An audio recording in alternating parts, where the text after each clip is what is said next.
how did you know about this issue? How do you know there was a fake ballots printed in China?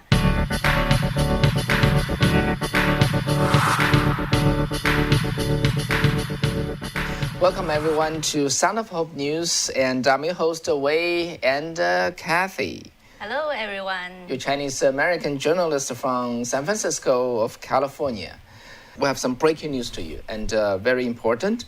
And I think it's really just surprised us, shocked us. So we want you to know, got to know that news. Kathy is our investigative reporter, and she did 3 hours interview yesterday, and she's busy sorting things out. I don't know how much she will bring it up during today's show, but I'm sure you will see something very meaningful. We found this person who is involved in this conversation. Right. So he actually is a whistleblower. Okay. Yeah. So that's his fishing tactic. Actually, when he found out some trace of such things happening in China. Mm-hmm. And now, I'm gonna bring you. He's part of my interview with him. His name is Vanessa Olivide. And it's a very young man. He's only 24 years old. Actually, live in Southern California right now. So he has the very unique background. Actually, he's a third generation Chinese communist aristocrat. Aristocrat or princeling. Or princeling. Princeling. Yeah, princeling. So which meaning his father, his grandfather were all high officials in the Chinese Communist government. When the Chinese Communist Party established their regime in the October 1st, 1949, that's the first day of the regime government, and his grandfather. His grandfather was the person standing there as the military person. Mm-hmm. Yeah, and his grandfather was considered one of the founders of the PRC. Mm-hmm. So we have a picture there, if our DJ can find it. His grandfather with some kind of souvenir. Souvenir. Yeah, okay. Telling he's like a founder, and then his father was a high official of banks in China. It's like a vice president of a major bank, major China bank. Mm-hmm. As you know, that most major bank, actually I would say most bank, they are state owned. Yeah, there's no so-called private bank per se. It's all just state banks. Mm-hmm. Right. So Vanessa was was a very he was considered as a gifted kid. Uh-huh. Yeah, gifted kid since he was 3. Okay. And he published a book actually at the age of 14. So artistically, he's very gifted. Mm-hmm. He went through, a very spoiled childhood and a very flashy life. During when he was really young, he actually went abroad to study in Singapore, United States. At the age of 18, he went and entered Stanford University, which is 20 miles from here. Right, but he didn't graduate, by the way. And then his life turned. Mm-hmm. That's when he was basically saying that the 15-year-old boy is writing a novel. Yeah. And then he was in southern part of Canton. He was doing the lecture when he was only 18. Mm-hmm. Okay. So, but in 2015, around 2015-16, his father was actually lost the power because of Xi Jinping's anti-corruption movement. The purge, yeah. Yeah, the purge, and actually his father unfortunately, died. Mm-hmm. Yeah, in China. So then, he really almost come from heaven to Earth. Yeah.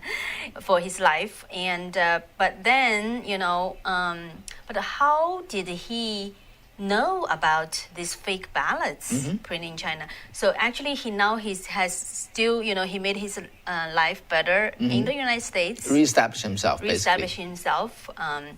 and so I will maybe in the future we can just bring out more of his interview about that part. Mm-hmm. But today I'm going to just mainly talk about the things he talked about related to the fake ballots printed in China. Mm-hmm. So first of all, I just asked him, how did you know about this issue? how do you know there was a fake ballots printed in China? Let's see. It's like more accidentally I noticed, not like I directly noticed, because I don't know at the first beginning. So, the international student in the state, especially like when they were young, they need going to club, they need to go into casino, especially when they're underage. For me too, when I was young. So we ordered the fake ID. Fake ID? Yeah, fake ID. Yes. From where? If you ask like all the age, from New York. Okay. And the owner is my friend. The factory is in Macau. I see. Yes. He's like an agent. It's like the agent and collecting those orders. Mm-hmm. And then once they get in the order, send the order to Macau, then Macau will send the DHL ship to United States. And that is not secret. In the international students, those circles is not a secret. Everybody knows. You cannot really tell what's the difference. And the machine can read. And later on, I can send a video as my driver's license here. Mm-hmm. So how this relate with a fake wallet? So let me finish this story, then you can know what's going on for this. Sure. So when July 2020 July, then I asked him. They just like chick chat. I said like, hey, random talk. I said like, he asked me like, oh, recently my order get increased. I'm like, wow, how many? It's like at least 20,000 per month. For the least. ID. Yes. Okay. Okay. So this is first something that I think Americans don't know. Mm-hmm. Personally, actually, I don't know. Okay. I don't know. This is a large number, 20,000 copy of driver's license or photo ID printed in China, printed in Macau. Right? He said Macau. Right. The factory is in Macau. The agent, the broker is in New York. Chinese American. And so basically he was saying, he didn't know in the first place about the fake ballots, but he knew about the fake IDs because he was actually one of them. Yeah, he ordered that. He used it. He used it because as underage, there's a lot of Chinese young Chinese students here. They try to get into bars, things like that. They need to show that they're 18 or 19. So they are able to just pay for the fake ID so that they can, go to drink, at the bar. So he talked to this friend, and get to know that the friend's order, the fake ID order just suddenly went up a lot, 20,000 per month. So initially he said, that he was just surprised, but didn't really pay attention because none of his business. Then he noticed in September 2020, the United States Custom and Border Protection, they seized large number. Yeah, I remember that news. Yeah. Of the fake ID from China. So he actually texted to his friend and they say, "That's yours?" The person said, "Yeah, that's mine." Got stopped, and then then how does that relate to the fake ballots, right? Yeah. And how does that relate to the election? So let's see the seconds. Then November 3rd, then I was on plan, and before the plan get landing off, I was checking the election result. I thought, Trump, he gonna win because I'm a Trump fan. So I support for Trump, Donald Trump. But later on, after I back to my hotel, then I wake up, I see again, like, oh my God, that's impossible. Why those elections get just different? The Biden goes up, then Trump goes down, then I feel like something wrong with this, and I have some resource connection too. Then I asked them. So in in a case, because they have a factory in China, which means Guangdong area, they're doing the false or the receipt. Do you know the false receipt? Like you're going to buy something, and they're gonna give you some like official receipt, and you get the receipt, you can avoid the tax. But they are doing something, or somehow I get a contact from this. First of all, I don't believe that thing, because I felt like nobody gonna fake those things, especially in China. Then I sent my guy to get a conversation to them, but we're just talking. We're not sending anything, and the guy, of course, he's not like respond me. So, but in China, you can send some like a red packet, 红包. Okay. So we send some to him. Tips. Yeah. Yeah, we send some tips. Just ask him, hey, dude, do you know this? That's the most incredible thing. Is like the guy is from China. He's in Guangdong. He doesn't speak English, and he responded. I was like, "Oh, we know this. We got another sample." And he sent to my guy, and that makes me very curious. Then I spent like a $5,000 pretending to the customer. I'm like, "Hey, can you make this?" Then he's like, "Yeah, of course." And that's why I made the record. The phone call. The audio record. The phone call, yes. In the video with your phone call, but there is also showing some video of the ballot samples, So was that video from him? From him. I know many people are going to say like the video looks like unusual, because after I know this, I contact Taiwan. First I contact some US media and press, and they gave me the response, and gave my office response is because that is political, very complicated, and they just reject me. They just reject me. They don't like it. So then I sent to Taiwan. The Taiwan finally, they have one place called Xin Media, Xinchuanmei. They took that, and so the video isn't like I put my voice and the video put together is originally used from Xin Media. I see. And I get like around 40 videos on my phone. Yeah, then so I asked him, what are the other details that he got from the Guangdong factory? So let's take a look. When the first time I tried to fishing him, he stopped talking. He's not talking. He's like, I cannot tell you until I paid him $5,000. Then he opened his mouth. Okay. Chinese people, especially people went through the gray area, they're greedy. So I paid him. He speak.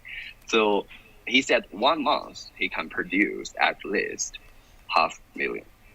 1 month, 500,000. 500,000. Yeah. So according his word, let's do the calculate. Let's do the math.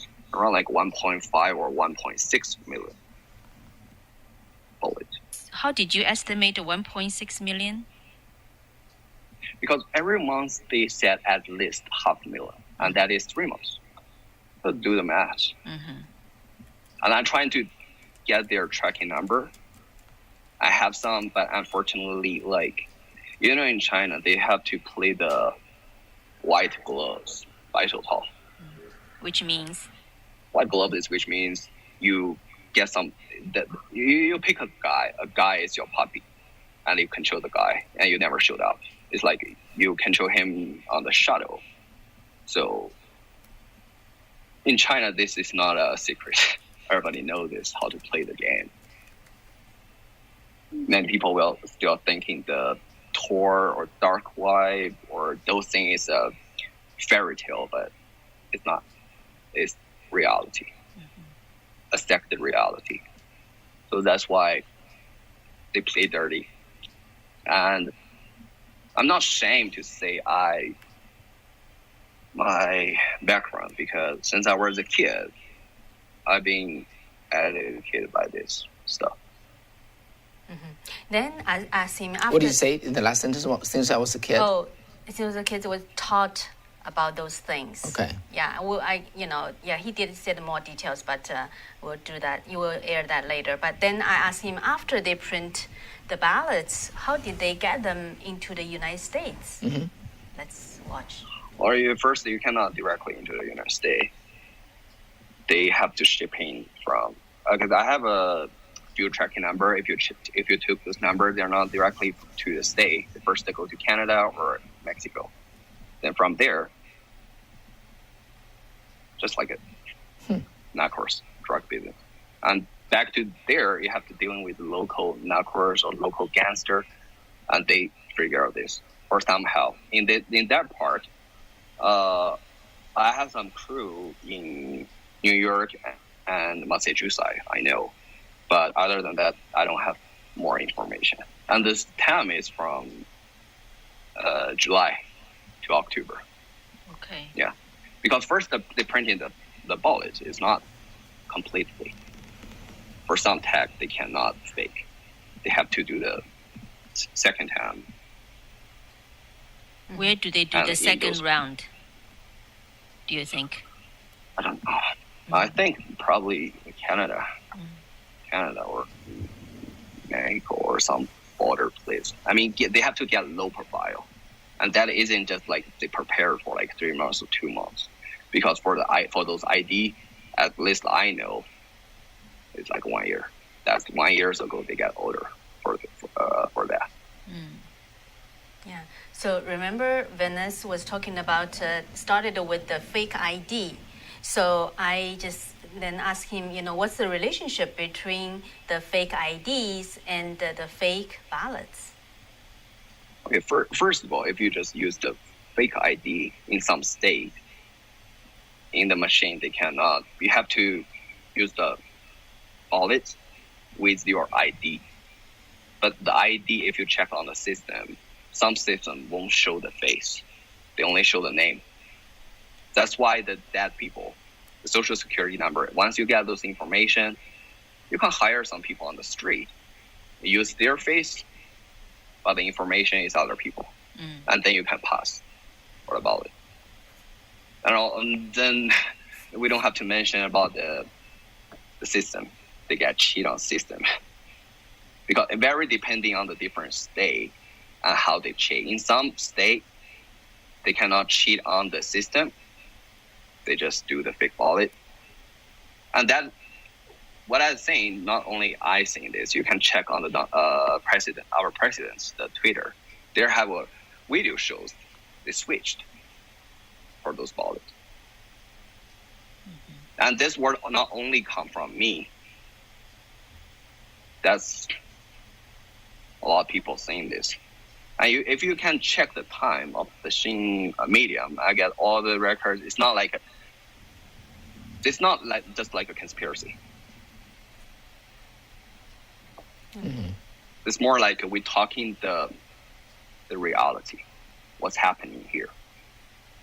Okay. Then, I also asked him why you decided to speak out. Americans very diversities. We believe the Constitution and we believe the dreams. We believe the freedom. But right now, during this process, they just want us to keep silence. They don't care the truth. After my daughter born, because I was in the hospital, I see the little life born in the world.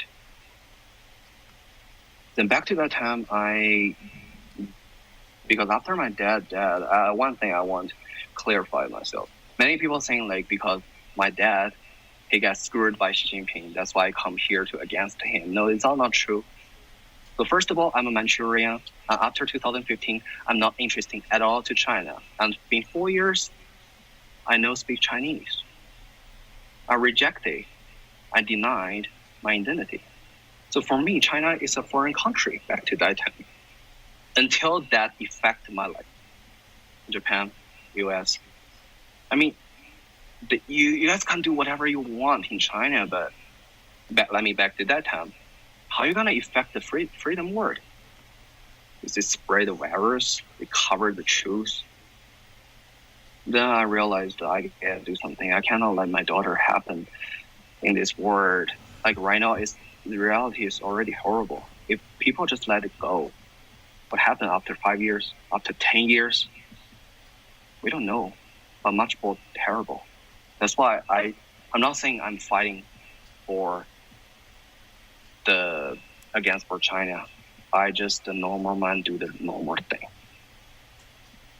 Because I think that is the deep DNA. I'm a Manchurian and I am a warrior. Then after that, I realized if I just saved my own small family, they're gonna affect the other people. I know my power is little, but I'm just trying to do the right thing. Because each single of the life in this world is unique. It's not charity. You get the right since you're born. You get the freedom of speech. You get the social justice. It's not the right you're begging. You need to ask them for the charity.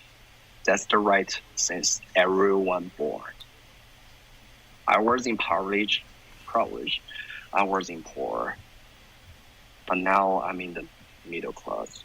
So I can clearly know which the different level people, what they think, what they thought.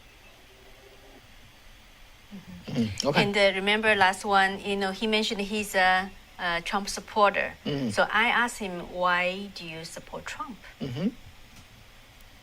The reason I support Trump is we see before the Obama government many corruption, and they are very hypocrite. To give you an option, one hypocrite, professional politician, and another a man willing to do the right thing for people, but people saying he's crazy, he's insane. What do you pick? Well, I pick the second one because I cannot stand the word into the corruption, into the hypocrite, and the benefit group just control everything. That's the thing I cannot stand anymore.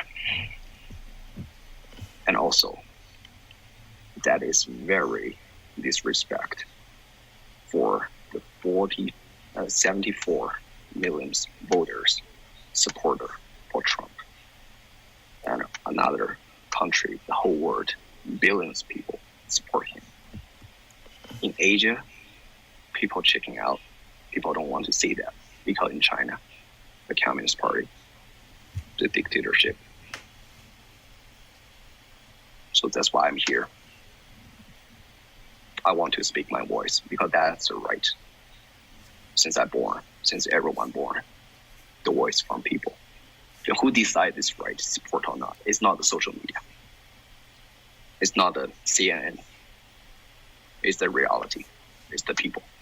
So that's why I support Trump. He get the power back to people, not those corrupt group, not those social media, not those Instagram followers. It's the real. That's why I support President Trump. Thank you. Yeah. So that's Venice. Okay, so a few points I want to share with our viewers. First, I think this is a rather special person. This young man, 24-year-old, he was the communist Chinese Communist Party elite people, kind of one of the priestlings. And then 5 years ago, he lost everything because of the political purge. Then he turned his back against the regime. And originally, he said he wanted to forget about China, right? Yeah, but actually, he wanted to emphasize, it's people may think because of his father, his family lost power, he's very revenging. And he said it's really not. In the beginning, he just want to be distant from China. Mm-hmm. But when his daughter was born a couple of years ago, it made him think. Yeah. Why? What kind of a world want my daughter to live. So I think it takes a lot of courage for him to come forth to do this. Okay, and I think he hired bodyguards, right? Oh yeah. To protect himself because he's basically subject himself to the possible danger. But anyway, he still chose to do it. So I think I think he really deserves a compliment. Second, okay, I think what he revealed about all those IDs, driver's license printed in China, large volume, and almost like a normal business. Okay, that aside, printing U.S. dollar bill, you're talking about a nation. Actually, that's another. Is that right? He actually will expose more on that on that aspect. Think about it. President Trump talked about this voter ID, right, in a comprehensive election system, overhaul, and we have to check a voter ID. But with this 20,000 voter ID from just one factory into this country, how do you guard against that? You can show your voter ID and it's a fake voter ID. So that's the kind of cheating and how to say behavior we are facing. This is from an entire nation. Think about the People's Republic of China, a sovereign nation, such a big nation with 1.5 billion people there, with the regime there controlling everything. When they want to print a fake dollar, fake ID, and fake ballot, technically they are capable of doing so because the government not only does not stop it, they probably encourage it and arrange for it. So this is what we face. Okay, a regime that want the downfall of the United States, and they have all the resources to do that. And once I heard about this PRC, right? When I say PRC, People's Republic of China, right? Another precise name is called the People's Republic of Cheaters, and this is another name for the PRC. And again, I do want to say that we both originally from China, right? The Chinese people don't like this type of behavior either. They don't like how the regime handle things, but the regime is there, sitting on top of them, and they have monopoly all the resources. This is what we face. Yeah, think about it. Like Iran, like Venezuela, they do have the wish, they don't have the guts and the resource to sabotage our election. Only one country can do that. Yeah, China. And all those some people just talking about Russia, but Russia right now they don't really have this type of power. Okay, their economy is only like 1/10 of United It's States. less of the GDP is less of Italy. Mm-hmm. Yeah, so but for people who just emphasize on Russia, we have to ask them. We have to think about what's their intention, right? And the biggest, the huge threat is really from the Chinese Communist Party, and with especially in the past probably a decade, they strengthened the economic power, just from stealing from the United States. And actually, Vanessa, he revealed more about how they, used the Chinese students to steal technologies. I will show the reporters reporting later. But by opening the doors, by being, I saw some of our audience. I saw one comment saying, "Oh, we wanted to, open our door to the, to China, but we have to really think about, the consequence and how we open the door."